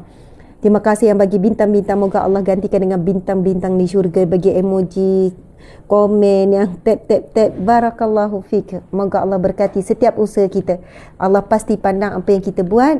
Sebab apa, kalau kita tengok terutama di TikTok, ada banyak program maksiat yang buat menganjurkan keburukan, sampai orang kehadiran ketika live itu sampai belas ribu, ada yang puluh ribu, tapi ia menyumbang kepada keburukan, maksiat, dan mendapat like sampai million-million. Ini dah 1.1 million. Masya Allah, Allahu Akbar. Tahniah, terima kasih, terbaik. Sahabat-sahabat, last kali majlis zikir kita adalah selawat. Selawat 10 kali. Sallallahu ala Muhammad, sallallahu alaihi wasallam, sallallahu ala Muhammad, sallallahu alaihi wasallam, sallallahu ala Muhammad, sallallahu alaihi wasallam, sallallahu ala Muhammad, sallallahu alaihi wasallam, sallallahu ala Muhammad, sallallahu alaihi wasallam, sallallahu ala Muhammad, sallallahu alaihi wasallam. Allahumma salli wa sallim wa barik alaih, sallu alaih. Subhanallah, alhamdulillah. Sahabat-sahabat, saya tahu sekarang dah pukul 8.30, ramai dah masuk kerja, ramai ada komitmen dan sebagainya. Tapi saya akan teruskan juga lebih kurang 15 minit lagi. 15 minit lagi untuk menyelesaikan hadis Nabi yang kita perlu sambung. Sebenarnya kuliah kita ni, siapa yang baru hadir, kuliah kita adalah kuliah berkitab. Kitab yang kita gunakan adalah kitab Riyadhus Salihin. Ini maksudnya adalah taman orang soleh. Riyadhus Salihin. Ini kalau siapa nak beli kitab ni ada dengan kita, ataupun beli je mana-mana kedai buku. Kebanyakan kedai buku ada jual ni. Riyadhus Salihin bermaksud taman-taman orang soleh yang disusun oleh Imam Nawawi. Ini kitab muktabar, maksudnya kitab besar dalam agama Islam. Subhanallah, kitab besar di kalangan ahli ulama. Imam Nawawi adalah ulama besar yang mana ia digelar Hujjatul Islam, hujjah ataupun benteng kepada agama Islam. Kita tahu al-ulama warisatul anbiya, adalah pewaris kepada Nabi. Imam Nawawi adalah imam ataupun ulama kabir, ulama besar dalam mazhab Syafi'i. Dan kitab ini telah dialih bahasa kepada beratus bahasa di dunia, telah digunakan pakai daripada pelbagai peringkat pengajian, pondok ke, madrasah ke, sekolah ke, universiti ke, pengajian di masjid ke, di surau ke. Ada banyak sejarah perubahan-perubahan peradaban manusia, terutamanya umat Islam, yang merujuk dan menggunakan kitab Riyadhus Salihin untuk memberikan pencerahan kepada jiwa manusia, akal manusia, fizikal, rohani dan sebagainya.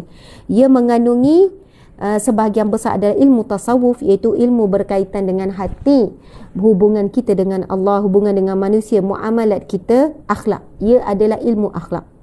Kemudian ada akidah dan juga ada sedikit dimasukkan berkaitan dengan fiqh. Subhanallah. Sekarang kita telah pun sampai kepada bab yang ke-14. Bab yang ke-14 ini iaitu berlaku sederhana dalam beribadah. Dan hadis yang masih tergantung adalah hadis yang panjang, antara yang paling panjang dalam bab ini. Sebenarnya bab ni nak habis lah. Betul. Bab ini, bab yang ke-14 ni sebenarnya beberapa hadis lagi. Dan kuliah kita ini berlangsung setiap hari, Isnin sampai Jumaat. Ini bagi siapa yang baru masuk, baru sertai. Bermula jam 7 dengan majlis zikir. Tapi hari ini kita dah masukkan banyak dah kuliah. Kita dah kongsi pelbagai ilmu tadi. Jadi lambat sikit kita mula baca kitab. Tak apa, kita dah baca dah sebelum ini, kita nak sambung.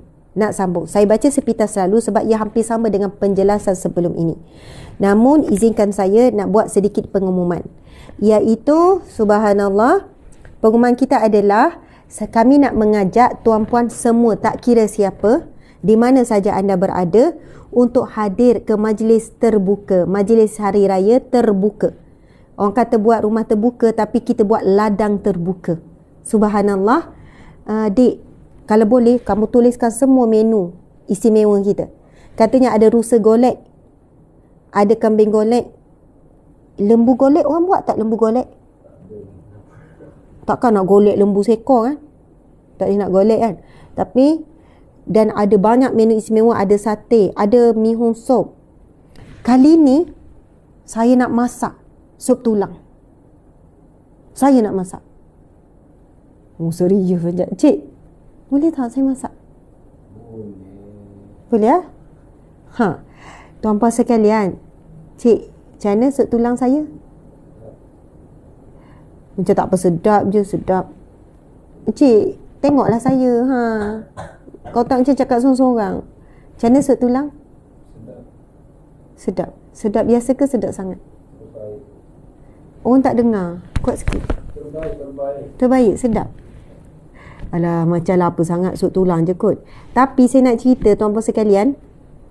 Betul kan cik kan? Memang sedap kan? Dah lama kan saya tak masak sup tulang kan? Betul.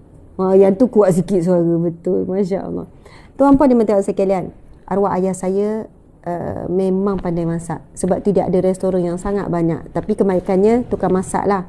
Chef lah yang masak. Sampai ada ke restoran sampai yang ke-6.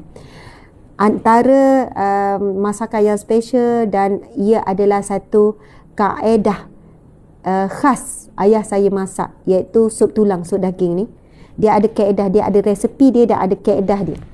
Yang saya jarang jumpa orang buat cara yang sama. Ada orang kata macam ustaz terpaksa je puji. Terpaksa ke cik? Betul. Marilah sini.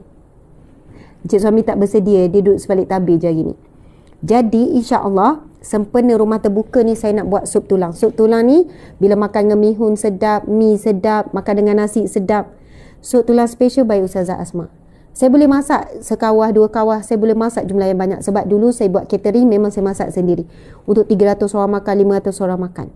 Jadi kita nak ajak, subhanallah, cuma menu ni tak list. Di poster mereka untuk tulis menu, gambar, kambing golek, tu lembu golek tu buat gambar, biar kita sebenarnya nak mengajak semua, seluruh Malaysia. Tak kira lah anda siapa. Kita tak pilih-pilih siapa-siapa. Kita jemput untuk datang ke rumah terbuka kita. Ladang terbuka.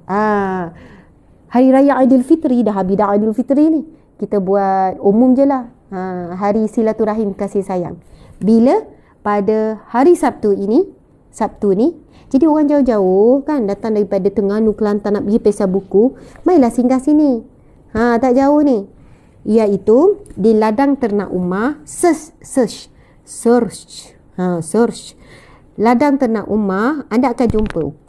Waze ke Google ke, cari dekat Facebook akan keluar. Ladang Ternak Umar yang bertempat di Kampung Sungai Yu, Kuala Selangor. So orang Perak tak jauh Kuala Selangor ni. Orang Perak, Kuala Selangor, orang belah-belah, Meru, Kelang semua tu dekat. Orang KL tak jauh sangat lah. Kalau daripada Seremban ni lebih kurang 1.5 jam ke 2 jam akan sampai. Dan kita dah buat cantik-cantik hias ladang ternak kita ni. Kemudahannya, tamannya, begitu begini, kehijauannya, macam-macam lah. Betul tak ada kehijauan ni? Ke dengan lalang hijau tu? Tak kan? Ada pokok-pokok baru kan? Kita minta hari tu tambah-tambah pokok laluan. Tak tahulah ni. Kena tengok tu. Kena buat tu. Subhanallah. Dan anda akan dapat melihat sendiri ladang ternak kita. Ladang ternak Umar ini memang dikelolakan, diasaskan bermula pada kosong, bermula pada pencarian dan beli tanah di bawah kita. Saya sebut kita sebab anda sebahagian. Di bawah Yayasan Al-Hijrah, di bawah NGO Sahabat Amal Care. Lembu, kambing, biri-biri, bahkan pernah ada unta. Subhanallah. Jadi kita jemput semua datang. Anda bawa anak-anak boleh feeding lembu, kambing kita kan, biri-biri boleh naik, anda boleh masuk dalam kandang, boleh main dengan kambing apa semua. Jadi ladang ternak Umar ini telah pun beroperasi masuk tahun yang ketiga. Sudah 3 tahun lebih dah tuan-puan sekalian. Subhanallah, alhamdulillah kita telah memberikan banyak manfaat terutamanya kepada asnaf fakir miskin. Agihan daging percuma kan, terutamanya bila tiba bulan Ramadan, dan kita memang nak mengajak tuan-puan melakukan ibadah korban bersama ladang ternak Ummah. Sebab pada tahun lepas 700 ekor lembu daripada ladang ternak Ummah dan daripada bergabung dengan luar-luar, kita buat ibadah korban dan diagihkan kepada asnaf fakir miskin dalam Malaysia, termasuk Sabah dan Sarawak. Barakallahu fiik. Jadi insya-Allah tuan-tuan sekalian, kita nak ajak ramai-ramai datang.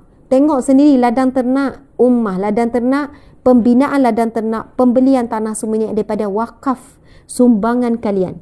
Sumbangan orang ramai yang bagi sumbangan, yang mana tanah saja dah berapa nilai dia, kemudian pembinaan juta-juta dengan ladang, dengan ni semua. Jadi sebenarnya nak ajak, jom saya juga akan berada di sana daripada awal sampai akhir program.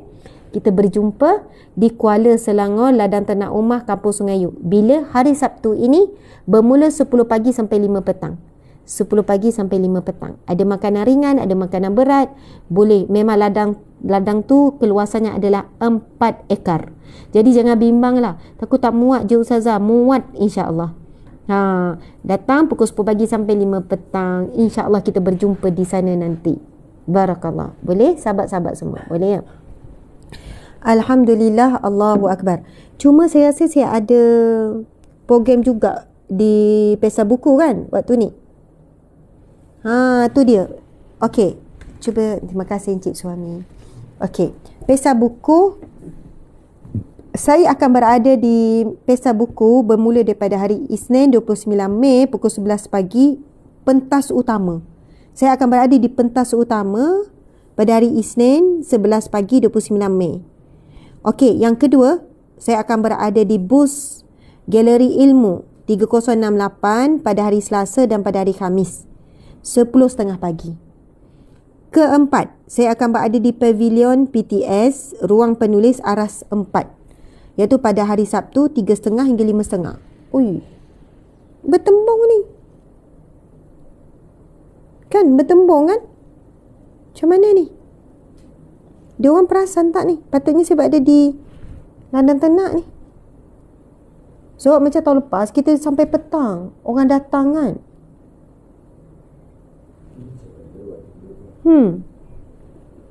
Sebab selain daripada orang nak bertemu lembu kambing, orang nak bertemu dengan saya juga. Tiba saya tak ada.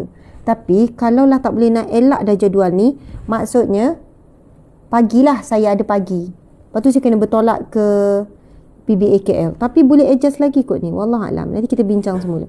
Kemudian last kali di pentas utama. Maksudnya saya akan berada 2 kali di pentas utama.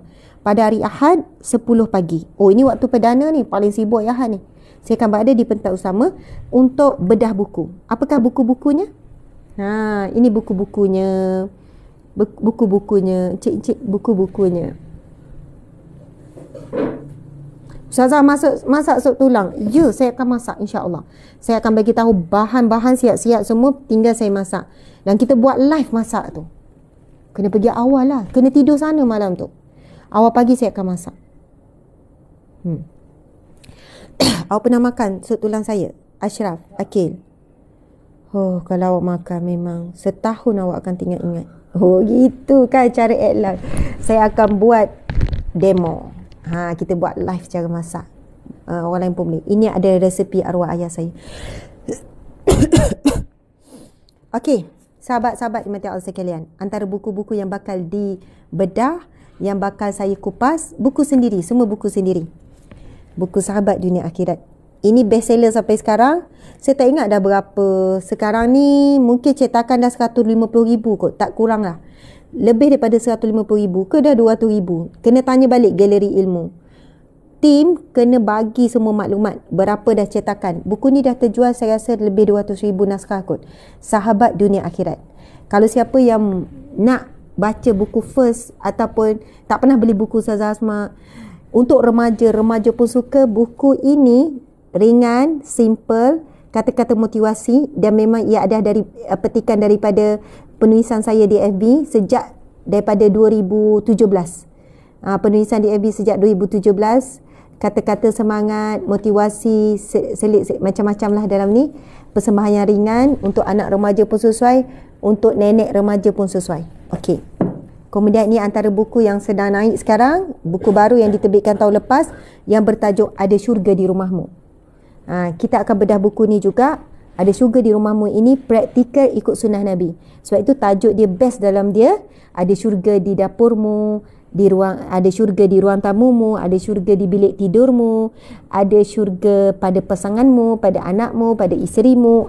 Gitu. Sebab dia ada praktikal daripada sunnah Nabi dan kita kelaskan kepada bahagian-bahagian.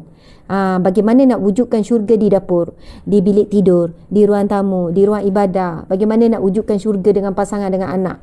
Ini bukunya. Saya hari ni anda jangan beli lagi.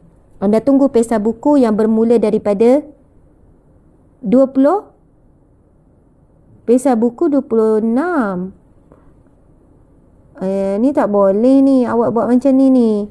Jadi orang salah faham. 26 Mei, pesta buku 26 Mei. Ini adalah jadual saya. Okey, 26 Mei. 26 Mei hari apa? Jumaat. Hari ni hari Selasa. Hari ni berapa Mei? 23, 24, 25, 26 adalah hari Jumaat start. So, anda beli bila pesta buku sebab harga buku memang kau memang ada harga istimewa. Lagi bila combo apa semua. Bukan tak nak jual, kalau nak duit sekarang pun beli sekarang, tap hubungi nombor. Tapi kau dah tak sabar Ustazah. Tak boleh tidur malam ni. Nak order esok terus dapat. Boleh je pergi ke link Shopee kami. Semua buku kami, buku yang disuruh oleh saya, oleh tim kami ni semua ada. Ini kita dah tunjuk. Ini buku sesuai untuk remaja, monolog hati, cantik sangat. Hijrahku ini sebenarnya untuk siapa? Ini berkenaan dengan kita. Setiap hari kita berhijrah. Setiap hari kita melalui proses hijrah menjadi lebih baik. Masuk. Kamu baru ya? Dalam unit? Oh, selamat datang. Bila kamu masuk? Rabu lepas. Oh, Masya Allah. Nama siapa? Balkis. Masuk Balkis. Ustaz Taufik sila. Ni Ustaz Taufik baru. Okay, ada ramai tim depan ni, 5 orang ni. Subhanallah, dia orang nak bantu saya untuk ni. Hijrahku ini sebenarnya untuk siapa? Masya Allah, Allahu Akbar. Buku ni kalau kita baca boleh menitiskan air mata tentang hijrah. Saya pun sentiasa berhijrah. Setiap hari kita dituntut untuk hijrah. Ini adalah ensiklopedia keluarga bahagia. Dek, kembara menuju Allah tu. Ensiklopedia keluarga bahagia. Allahu Akbar. Yang ni kalau saya nak cerita nantilah kita bedah buku, kita akan ni. Ini buat hantaran kahwin, buku rujukan yang lengkap untuk pasangan lama ataupun pasangan baru. Ini lengkap. Ensiklopedia keluarga bahagia semua sudut. Fiqh, akidah, tasawuf, soal jawab, doa-doa dengan persembahan yang sangat cantik, menarik, infografik, kertas tebal dan berat.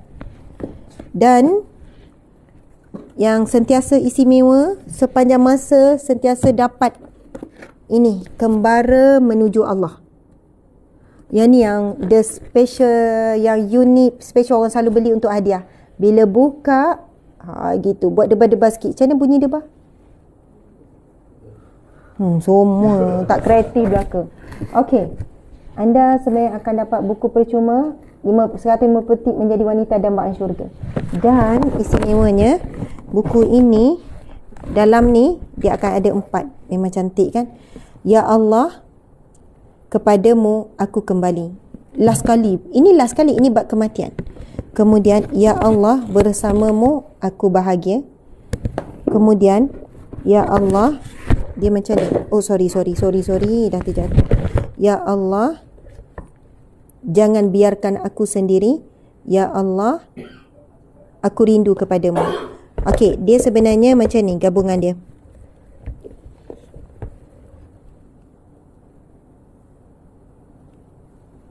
Jap.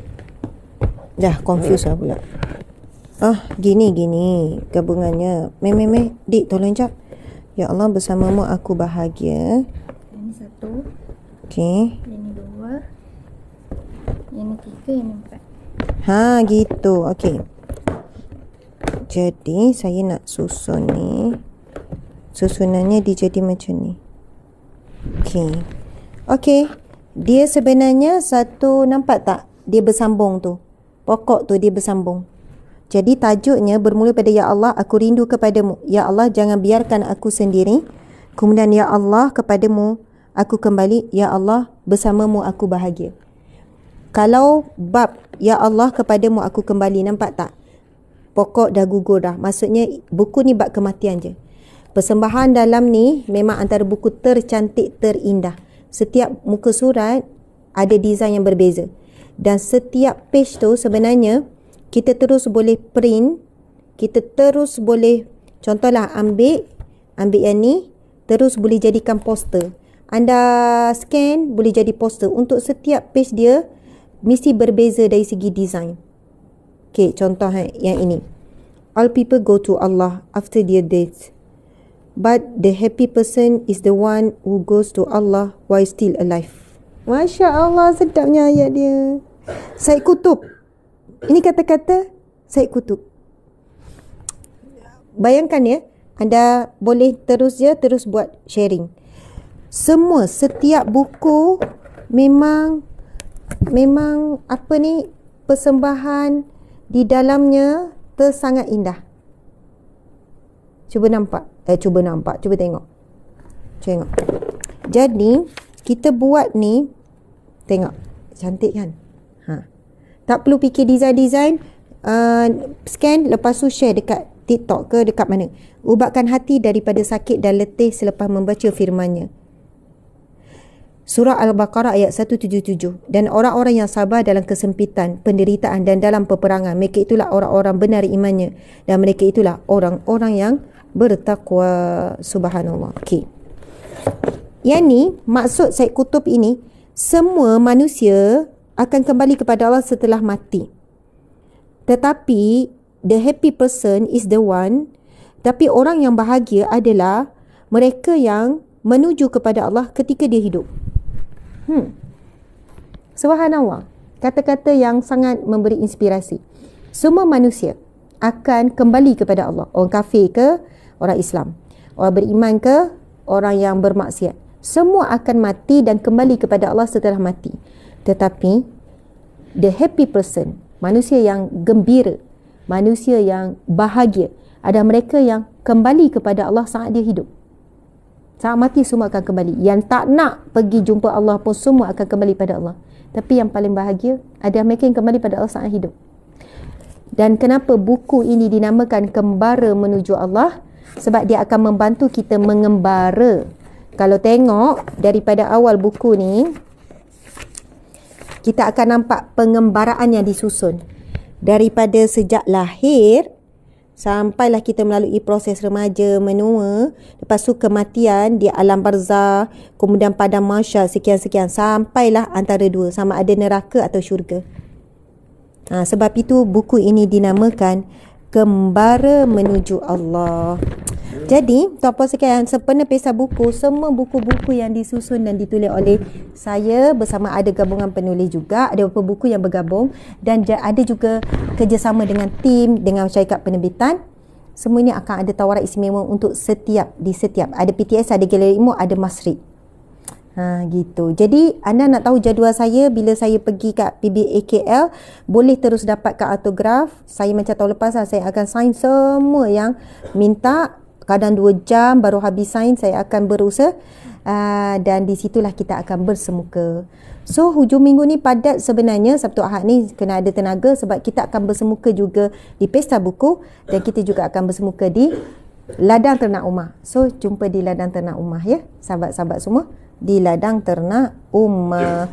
Saya sebenarnya plannya nak buat dekat luar kan, tapi tak apalah. Okey. Subhanallah, sekarang dah hampir pukul 9. Saya mohon maaf, saya rasa tak boleh nak menyambung hadis ni. Tadi kata nak baca hadis kan, tapi dah hampir pukul 9. Maksudnya dah 2 jam dah kuliah kita. Walau bagaimanapun di peringkat awal, sejam terawal, sejam setengah tadi, kita telah pun berkongsi banyak perkara. Tentang zikir-zikir, tentang amalan, tentang bab sabar, bab redha. Jadi saya kira itu telah mencukupi untuk perkongsian pada pagi ini. Itulah yang Allah takdirkan untuk kita saling mengingat tentang perkara-perkara yang kita dah bincangkan tadi. Jadi subhanallah, alhamdulillah, insya-Allah. Sebab hari ni mukadimah tu dah panjang, muhasabah, inspirasi, motivasi tu dah panjang. Jadi esok bila kita start dengan majlis zikir, kita terus akan membacakan hadis dalam kitab Riyadhus Shalihin kita ni. Terima kasih banyak-banyak. Mohon maaf salah dan silap. InsyaAllah kita akan berjumpa lagi pada pagi esok dalam kuliah Riyadhus Salihin dan Majlis Zikir dan kuliah Riyadhus Salihin. Namun jangan lupa untuk bertemu, kalau saya bermula daripada hari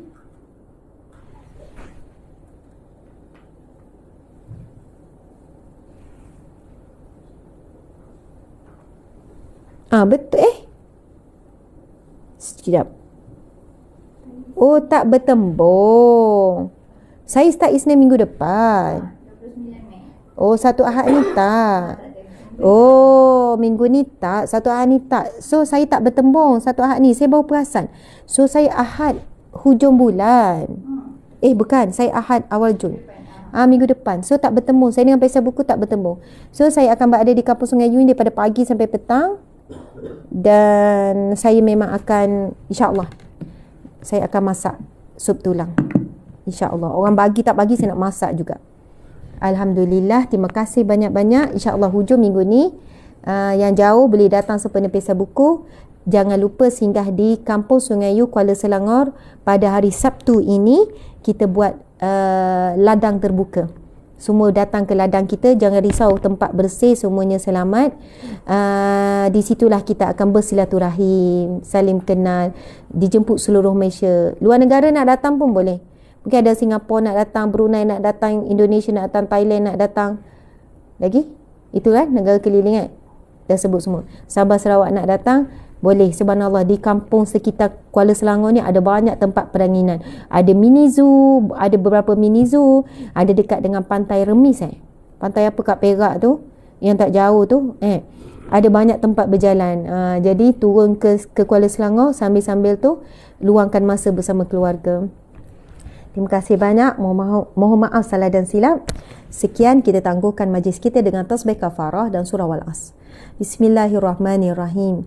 Subhanakallahumma wa bihamdika asyhadu an la ilaha illa anta astaghfiruka wa atubu ilaih.